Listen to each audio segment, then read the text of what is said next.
Hello friends. अभी अभी मैंने जस्ट इसके पहले ही मैंने एक वीडियो बनाया था। स्वागत करती हूँ मैं अपने यूट्यूब चैनल पर आप सभी का। तो अभी मैंने इसके पहले जस्ट वीडियो बनाया था और मैं अभी बोली हूँ आप लोगों से कि मैं उसके बाद की वीडियो आप लोगों को अपलोड करने जा रही हूँ। तो ये मैंने फ्रांस की क्रांति और औद्योगिक क्रांति के विषय में मैं बताने के लिए आप लोग को बोल रही थी। और जीएस घुरिये का वीडियो मैंने जस्ट अभी डाला है। तो फ्रांस की क्रांति और औद्योगिक क्रांति के विषय में हम बात करते हैं, ठीक है। तो जिसमें हम पहले फ्रांस की क्रांति को पढ़ेंगे, फ्रांस की क्रांति क्या है, ठीक। तो आइए देखते हैं। आप लोग इसका अगर चाहें तो वो स्क्रीनशॉट ले लें, या फिर मैं पीडीएफ डाल देती हूँ, या फिर टेलीग्राम का मैं अपना लिंक दे देती हूँ आप लोग को। बना रही हूँ धीरे धीरे, एक्चुअली टाइम नहीं बच रहा है यार। खैर क्या ही किया जाए। तो पढ़ते हैं कि फ्रांसीसी क्रांति सन 1789 ईस्वी में हुई। फ्रांसीसी क्रांति स्वतंत्रता तथा समानता के लिए मानव संघर्ष के इतिहास को नया मोड़ देने वाली घटना सिद्ध हुई थी। फ्रांसीसी क्रांति 1789 ईस्वी में जो फ्रांसीसी क्रांति थी 1789 ईस्वी में मानव संघर्ष के इतिहास को नया मोड़ देने वाली घटना सिद्ध हुई। उस क्रांति के सामंतवाद के युग को समाप्त करके नई समाज व्यवस्था का सूत्रपात किया। इस क्रांति से केवल फ्रांसीसी समाज में ही नहीं बल्कि समूचे यूरोपीय समाज में दूरगामी परिवर्तन और अन्य महाद्वीपों के जैसे भारत भी इस क्रांति से उपजे विचारों से अछूते नहीं रहे। स्वतंत्रता, भ्रातृत्व तथा समानता जैसे विचार जो अब हमारे संविधान की प्रस्तावना में उल्लिखित है, फ्रांसीसी क्रांति की ही देन है। जो आज हम फ्रांसीसी क्रांति के अंतर्गत स्वतंत्रता, भ्रातृत्व तथा समानता जो आजकल है, हिंदू मुस्लिम एक बराबर, और भी बहुत सारे विचार जो हमारे संविधान में दिए जा रहे हैं, वो कहीं ना कहीं फ्रांसीसी क्रांति की ही देन है, ठीक है। तो यहाँ से फिर देखते हैं, फ्रांसीसी क्रांति का उद्भव सन 1789 ईस्वी में हुआ था और ये मानव संघर्ष के इतिहास को नया मोड़ देने वाली घटना सिद्ध हुई थी। मानव संघर्ष के इतिहास को नया मोड़ देने वाली घटना सिद्ध हुई थी। इसमें उन्होंने सामंतवाद युग को समाप्त करके नई समाज व्यवस्था का सूत्रपात हुआ था। सामंतवाद युग को समाप्त कर नए समाज व्यवस्था का सूत्रपात हुआ था। अब हम पढ़ते हैं इसमें इसका फ्रांसीसी क्रांति का बुनियादी स्वरूप। तो इसमें फ्रांसीसी समाज का सामंतवादी संपत्ति समूह एस्टेंटों में बटा हुआ था। इसमें बुनियादी स्वरूप इनके जो भी हैं और जितने भी स्टेज हैं वो सब मैं आप लोग को बताऊंगी। तो इसमें फ्रांसीसी समाज सामंतवादी संपत्ति समूह एसेंटों में बटा हुआ था। सामंतवादी फ्रांसीसी समाज के 3 एस्टेट थे, जिसमें सामंतवादी यूरोपीय समाजों में एस्टेट संस्तरण की एक प्रणाली जिसके आधार पर एक वर्ग है एस्टेट का दूसरे वर्ग से अस्तर अधिकार, प्रतिबंधों आदि की दृष्टि से अंतर स्पष्ट होता है।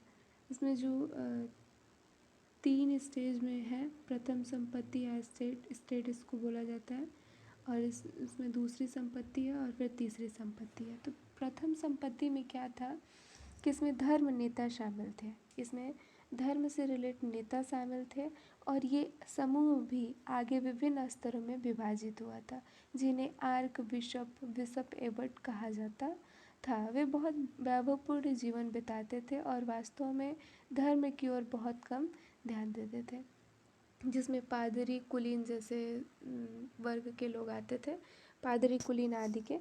इसमें ये क्या थे ना कि वे बहुत वैभवपूर्ण जीवन व्यतीत करते थे और धर्म की ओर वो बहुत कम ध्यान देते थे। जैसे जैसे लोग धनी होते जाते हैं वो धर्म पर उनका विश्वास कम होता जाता है। तो कहीं ना कहीं पादरी और कुलीन, ये जो 2 वर्ग थे, इनमें धर्म का महत्व जो था वो कम था। तो प्रथम संपत्ति में हम कह सकते हैं कि इसमें धर्म नेता शामिल थे, और इस वर्ग में 2 लोग थे, मतलब 2 वर्ग था। इस प्रथम संपत्ति में 2 वर्ग था, पादरी और कुलीन, ठीक है, जिनमें बिशप मतलब इनको बिशप एवट भी कहा जाता था। और इनमें धर्म की ओर मतलब इन्हें वास्तव में धर्म की ओर बहुत कम ध्यान देते थे, और जबकि इन्हें धर्म नेता में शामिल किया जाता था। दूसरा संपत्ति था इनका, इस वर्ग में इन्हें नोबेल थे। मतलब इसमें देखिए, ए में क्या था, पादरी और कुलीन था। और मतलब प्रथम संपत्ति में पादरी और कुलीन, द्वितीय संपत्ति में थे नोबेल, जिसको 2 श्रेणियों में बांटा गया था। ठीक है, तो पहली श्रेणी की नोबेल शास्त्रों से थी और दूसरी श्रेणी की नोबल वस्त्रों से पहचाने जाते थे। इसमें 2 वर्ग थे, पादरी और कुलीन, और दूसरी संपत्ति में नोबेल वर्ग था। नोबेल वर्ग को 2 श्रेणियों में बांटा गया था, जिसमें से पहली श्रेणी को शास्त्रों से तथा दूसरी श्रेणी को वस्त्रों से पहचाना जाता था। पहले नोबल बड़े बड़े भूस्वामी थे। इनके पास जो पहले नोबेल थे शास्त्रों वाले, उनके पास बहुत ही भूभाग था, बहुत ही खेत ज़मीनें जो भी होंगे। वे सैद्धांतिक रूप से जनता के रक्षक थे। ठीक है, सैद्धांतिक रूप से वो जनता के रक्षक थे। दूसरे श्रेणी में मतलब सैद्धांतिक रूप से वो जनता के रक्षक थे, किंतु वास्तव में वे शोषक थे। ठीक है, एक होता है ना कि एक दिखावा, एक मतलब एक दे दिया जाता है ये पहलू आपको कि ये है, जैसे हमारे ही आजकल के नेता लोग हैं, वोट आने से पहले कितने वादे होते हैं कि ये किया जाएगा, वो किया जाएगा, और उसके होने के बाद से क्या होता है, उन लोगों का पता ही नहीं चलता कि कौन है भाई, कहाँ है। ठीक है, तो उसी तरह यहाँ भी था कि इसमें सैद्धांतिक रूप से वो जनता के रक्षक थे, किंतु वास्तव में शोषक थे। ठीक है, और सारा काम किसानों से लेते थे। ठीक, सारा काम वो किसानों से, हमेशा से ये हुआ है कि जैसे जो भी निम्न वर्ग के लोग हैं उन्हें हमेशा से दबाया गया है, ऐसे ही हमारे आदिवासियों के साथ भी हो रहा है और हुआ है, जिसके वजह से आज हिंदू समाज के होते हुए भी वो आज हमसे पिछड़े हुए हैं। तो यहाँ पे हम देखते हैं कि और सारा काम किसान से लेते थे। दूसरी श्रेणी में नोबेल जन्म से नोबेल नहीं थे, बल्कि उन्हें नोबेल की पदवी दी जाती थी। ठीक है, दूसरी श्रेणी में हम कह सकते हैं कि जन्म से नोबेल नहीं थे, किसी को भी पीढ़ी दर पीढ़ी या फिर वंशानुगत नहीं मिलता था, बल्कि उन्हें नोबेल की पद दी जाती थी। जैसे वे मजिस्ट्रेट या न्यायाधीश थे। इनमें से कुछ लोग उदार प्रगतिशील थे, क्योंकि वे आम लोगों के तीसरे संपत्ति समूह से उन्नति करके इन पदों पर पहुँचे थे। अभी यहाँ भी हम देख सकते हैं, अभी ये सब चीज़ें भी अभी भी हो रही हैं। जैसे जिनके पास पैसा है वो अपने बच्चों को पैसा दे के, पहले हो जाता था, अभी तो फ़िलहाल ठीक ही ठाक चल रहा है, पैसा दे के लोग अपने अपने बच्चों को बड़े बड़े पद दिला दिया करते थे। ठीक है, वो एक अलग हो गया, लेकिन उसमें से कुछ बच्चे ऐसे होते थे जो मेहनत करके एक मिडिल क्लास से होके और गांव से बिलोंग करते हुए वो उस मतलब उस वर्ग तक पहुंचते थे, उस पद तक पहुंचते थे। ठीक है, तो उसे यहाँ पे एक तीसरी संपत्ति के समूह में रखा गया था। कुल मिला जुला कर ये है कि दूसरी संपत्ति में नोबेल नाम का एक वर्ग था, जिसे 2 श्रेणियों में बांटा गया था, जिसमें प्रथम श्रेणी को शास्त्रों के आधार पर माना जाता था और दूसरी श्रेणी को वस्त्रों के आधार पर। ठीक है, जो पहले श्रेणी के नोबेल थे उनका काम था जनता की रक्षा करना, परंतु वो रक्षा की बजाय शोषक थे, जनता का शोषण करते थे और सारा काम वो किसानों से करवाते थे। ठीक है, उसके बाद मतलब ये भी माना जाता है कि नोबेल जो है वो जन्म से नहीं नोबेल थे, वो उन्हें किसी का पद दे दिया जाता था, तो इसलिए उन्हें नोबेल का मतलब नोबेल एक क्या कहते हैं, क्या ये मतलब एक अच्छा नाम देने के लिए उनको एक देखने में वो सब सही लगे, इसके लिए उनको एक पद दे दिया जाता था। और कुछ लोग ऐसे होते थे जो निम्न स्तर के होते हुए आगे पहुंचते थे और वो जाके अपना एक अलग जगह बनाते थे। फिर आता है इनकी तीसरी संपत्ति समूह या स्टेट बोल सकते हैं आप लोग इसे, नहीं हिंदी में थोड़ी गलती हो गई है, आप लोग देख लीजिएगा। तो इसमें है कि समाज के शेष लोग इस तीसरे वर्ग में शामिल थे। अब समाज में इतने ही लोग तो होंगे नहीं कि या तो कोई पद संभाल रहा हो या फिर पादरी या कुलीन वर्ग के हो, और भी बहुत सारे लोग हैं, शेष लोग थे। इसमें किसान थे, ठीक है, व्यापारी थे, कारीगर थे तथा अन्य लोग भी थे। ठीक है, तीसरे वर्ग में आप लिख सकते हैं किसान, व्यापारी, कारीगर और अन्य लोग थे। धर्म नेताओं तथा नोबेल वर्ग की तुलना में किसानों का अवस्था बदतर थी। ठीक, धर्म नेताओं तथा नोबेल वर्ग की तुलना में, जो धर्म नेता अभी हम लोग पढ़े हैं फर्स्ट प्रथम संपत्ति, और सेकेंड में जो हम लोग नोबेल पढ़े हैं, इन लोगों से जो थर्ड मतलब जो तीसरी संपत्ति अभी हम पढ़ रहे हैं उसमें किसानों की अवस्था बहुत ही बदतर थी इन दोनों वर्गों से। किसान रात दिन परिश्रम करते थे और उन्हें भारी कर भी देना पड़ता था, जिससे ये कठिनाई से गुजर बसर कर पाते थे। ठीक है, राजा भी अन्य दो वर्गों अर्थात धर्म नेता तथा नोबेल को खुश करने के लिए इस तीसरे वर्ग का शोषण करता था। राजा भी था, हाँ ये तो है ही कि जहाँ जहाँ आप कहीं किसी उच्च पद पे चले जाएं या आपकी फैमिली या आप अच्छी फैमिली से बिलोंग कर रहे हैं तो लोग ज़्यादातर आपको ही सपोर्ट करते हैं, या मतलब आपके पास क्वालिटी हो, आपके पास साधन हो तो लोग आपके ही आगे पीछे घूमेंगे। तो वही बात थी कि जो राजा थे वो भी इन दोनों मतलब धर्म नेता और नोबेल वर्ग के ही मतलब आगे पीछे घूमते थे और इनको ही खुश करने के लिए लगे रहते थे, जिसके कारण और किसान रात दिन परिश्रम करते थे। ठीक है, और वो परिश्रम उनसे करवाते थे। दो वर्ग, अब मतलब इन दोनों वर्गों को खुश करने के लिए वो उन्हें मतलब किसान तीसरे वर्ग किसान का शोषण करते थे। किसानों के मुकाबले मध्यम वर्ग की दशा काफ़ी बेहतर थी। किसानों के मामले जो मध्यम वर्ग की दशा थी वो काफ़ी बेहतर थी। बुजुर्गा कहलाने वाले इस वर्ग में व्यापारी, बैंकर, वकील, उत्पादक आदि शामिल थे। ठीक है, इनको बुजुर्गा के अंतर्गत लिया जाता था और इनको हम मध्यम वर्ग के लोगों के नाम से जानते हैं, और ये जिसमें व्यापारी, बैंकर, वकील, उत्पादक आदि शामिल थे।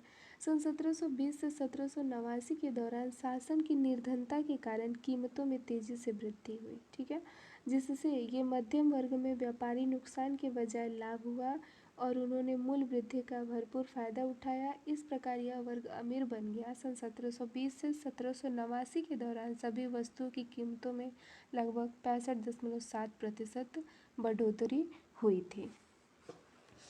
ठीक, अब इसके बाद से हम पढ़ते हैं फ्रांसीसी क्रांति, समाज के राजनीतिक पहलू। ठीक, तो जैसा कि हर जगह या फ्रांस के राजतंत्र में भी राजा के शासन करने के दैविक आधार को मान्यता प्राप्त था। लगभग 200 वर्षों तक फ्रांस पर बोर्बोन राजवंश ने शासन किया था। कौन से ये क्वेश्चन आ सकता है, ये आप हाईलाइट कर सकते हैं कि 200 वर्षों तक फ्रांस पर बोर्बोन राजवंश ने शासन किया था। ठीक है, राजा के शासन में आम लोगों को किसी तरह का व्यक्तिगत अधिकार प्राप्त नहीं था। उनका काम केवल तरह तरह के राजा तथा नोबेल वर्ग की सेवा करना था। राजा का हुक्म ही नहीं कानून था और राजा के आदेश पर किसी को भी गिरफ्तार किया जा सकता था। ठीक है, किया जा सकता था तथा इसके लिए मुकदमे आदि की ज़रूरत नहीं थी। राजा की आय और राज्य की आय से एक ही अभिप्राय होता था, अर्थात सरकार की आय ही राजा की आय हुआ करती थी। या राजा की आय हो या राज्य की आय हो, दोनों का एक ही मतलब था, इसीलिए इसे सरकार की आय ही राजा की आय हुआ करती थी। ठीक, उसके बाद से हम पढ़ेंगे फ्रांसीसी समाज के आर्थिक पहलू। ठीक है, लुई 14, ठीक, लुई 14 के शासनकाल में ही फ्रांस के राजाओं ने कई लड़ाइयाँ लड़ी थी। ठीक, जिनमें काफ़ी धन व्यर्थ हुआ था उनका। सन 1715 में लुई 14 की मृत्यु हो गई थी। इनकी मृत्यु के समय सन 1715 में लुई 14 की मृत्यु हो गई थी और इनकी मृत्यु के समय आर्थिक स्थिति बहुत कमज़ोर हो गई थी। फ्रांस उस समय कितने गहरे संकट से गुजर रहा था। लुई 15 के मशहूर कथन थे, मेरे बाद प्रलय, आफ्टर मी द डिलेंज। ठीक है, इनका मशहूर कथन था, मेरे बाद प्रलय, से स्पष्ट हो जाती है। 18वीं शताब्दी के दौरान फ्रांस भी अन्य यूरोपीय देशों की तरह कारण व तर्कवाद के चरण में पहुंच चुका था। प्रमुख दार्शनिक जिनके विचारों ने फ्रांसीसी लोगों को प्रभावित किया था वे तर्कवादी थे। ठीक, ये आप लोग तर्कवादी को हाईलाइट कर सकते हैं। ठीक, जो इस बात पर विश्वास करते थे कि सभी वास्तविक वस्तुएं कारण द्वारा साबित हो सकती है। इसमें से कुछ विचारक मॉन्टेस्क्यू, लॉक, वोल्टेयर और रूसो थे। इन तीनों लोग को आप लोग हाईलाइट कर सकते हैं, पढ़ सकते हैं। इन लोग के बारे में भी पूछता है। ठीक है, समय मिलेगा तो हम इस पर भी वीडियो बनाएंगे। इन लोग का जीवन परिचय ही हम बनाएंगे पूरा, मतलब इनका बायोडेटा क्या था इन सबों पे। तो फ्रांसीसी समाज में विद्यमान सामाजिक परिस्थितियों के साथ साथ इन विचारों द्वारा निर्मित उत्तेजना फ्रांसीसी क्रांति का नेतृत्व किया, जिसमें निरंकुश राजतंत्र का अंत किया। इसने यूरोपीय समाज की राजनीतिक संरचना को बदल कर उदार लोकतंत्र के आगमन की घोषणा करके सामंतवादी युग को प्रतिस्थापित किया। सन 1789 ईस्वी में क्रांति के दौरान राजनीतिक क्रांतियों की लंबी श्रृंखलाओं का सूत्रपात हुआ और 19वीं शताब्दी के मध्य तक चला, जो समाज विज्ञान संबंधी सिद्धांतों के निर्माण के उदय में सबसे तत्कालिक कारक था। ये है हमारा फ्रांस का समाज। और भी इसमें बहुत सारी चीज़ें हैं, लेकिन मैंने बहुत शॉर्ट करके इसको लिखा हुआ है। आप देख सकते हैं कि मैंने इसको 3 पेज में, मैक्सिमम 3 पेज में मैंने इसको बताया है। तो जो फ्रांस की क्रांति का जो मतलब है, जो अर्थ है, मैंने उन्हीं को आप लोग को पढ़ाया है। फिर आप लोग नोट्स बना सकते हैं, ठीक है, और पढ़ सकते हैं। और कहीं अगर इधर उधर होता है, मतलब कुछ मिस्टेक होती है मुझसे, तो आप लोग मेरी भी हेल्प कर सकते हैं। तो आज हम सिर्फ फ्रांस की क्रांति ही पढ़ाते हैं, क्योंकि बहुत हो गया वीडियोस, और भी अब इस टाइम असाइनमेंट वगैरह लिखा रहा है। मैं खुद भी लिख रही हूँ, परेशान हूँ मैं अभी वैसे ही। तो फ्रांस की क्रांति तक का ही रहने देते, औद्योगिक क्रांति मैं नेक्स्ट डे पढ़ाती हूँ आप लोग को। और इसमें एन के वॉस हैं, जी एस घुरिये को और भी हम उल्लेखित करेंगे, लेकिन फ़िलहाल हम एन के वॉस को देखते हैं। तो पढ़िए लोग अच्छे से। मैंने अपने कहे अनुसार आप लोग को नोट्स दिया है। यार अभी टाइम नहीं बच रहा है, बट हम पूरी कोशिश करेंगे आप लोग को बेहतर से बेहतर समझाने के लिए, क्योंकि मुझे अच्छा लगता है ये सब करना। मैं बताऊंगी आप लोग को एक बार कि मैंने ये सडनली ये वीडियोस क्यों बनाना स्टार्ट किया। इन सबों के विषय में एक वीडियो आप लोग को दूंगी। फ़िलहाल अभी आप लोग पढ़ाई पे ही ध्यान दीजिए, क्योंकि यही इम्पोर्टेंट है हमारे लिए। हमारी बातचीत तो होती ही रहेगी। ऑल द बेस्ट सबको। अच्छे से पढ़िए लोग। और मेरे पढ़ाने में अगर आप लोग को जो भी मतलब प्रॉब्लम हो, अभी तो समझ रहे हैं प्रॉब्लम हो रही है, क्योंकि मेरी खुद की स्टार्टिंग है, और स्टार्टिंग में पता ही है थोड़ा सा इशू होता है। तो प्लीज़ सपोर्ट कीजिए लोग, और मेरी भी हेल्प कीजिए लोग, और मुझसे हेल्प जितना हो सके मैं आप लोग का करूँगी। और जिनको भी कोई प्रॉब्लम हो प्लीज़ कमेंट कीजिएगा, बताइएगा मुझे। और बस इतना ही कहेंगे। Thank you so much. Good night.